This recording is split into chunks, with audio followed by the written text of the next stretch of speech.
think the people who are really interesting to watch are those who are going on holidays.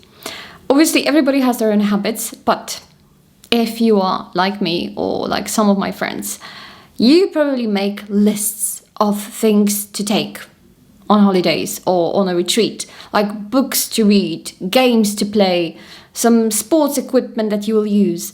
And then you arrive at the destination and what? You don't use any of that. Or you try to use all that at once in an attempt to relax, because just sitting in a chair or in a hammock and relaxing just like that simply is not an option. It's too simple. I remember last time I wanted to go on my balcony and pray, and before I did, I made myself some tea, and then I thought about a book I could take, and then I thought that maybe I could take a rosary with me. And then I had this thought like, why don't I just go out and sit and let the prayer happen? Like many things, rest is something that we have to learn. It doesn't often come naturally, especially in times such as ours.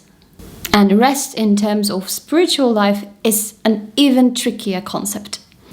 This Sunday we are meditating Mark 6 verses 30 to 34.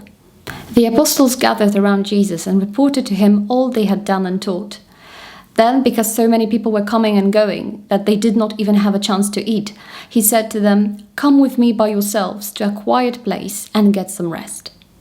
So they went away by themselves in a boat to a solitary place. But many who saw them leaving recognized them and ran on foot from all the towns and got there ahead of them. When Jesus landed and saw a large crowd, he had compassion on them, because they were like sheep without a shepherd. So he began teaching them many things. At a first glance, if you look at this gospel, you may find some contradictions here. So on the one hand, Jesus is inviting the disciples to rest, but on the other hand, when there is need, the rest needs to stop. Because people are in need of guidance, people are in need of teaching, they are like sheep without a shepherd, so never mind what I said before, let's work. But come to think of it, there is no word here about apostles ceasing to rest and jumping into action. It only says that Jesus began teaching the crowd many things. Last week we reflected on the quality of our relationships and how this factor alone can have such an impact on the lives of many people. And this time I would like us to have a closer look at the quality of our rest and how this can influence others. Because we are these days bombarded with the idea that our value, our worth lies in our productivity, we may be a bit reluctant when it comes to giving ourselves the permission to rest. But actually, when you make room for rest, when you make it a habit and something that is on your list as a non-negotiable item, you teach other people a really important lesson and you give them something to emulate.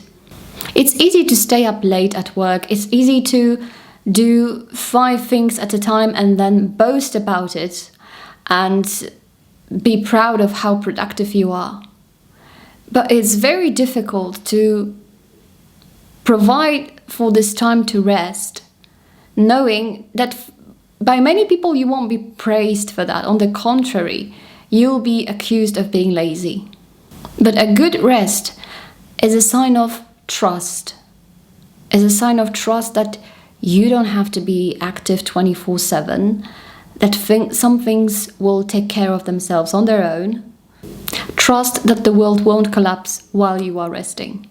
By allowing yourself a good rest, you are renouncing the greed that asks you to be active everywhere all the time and to work and achieve.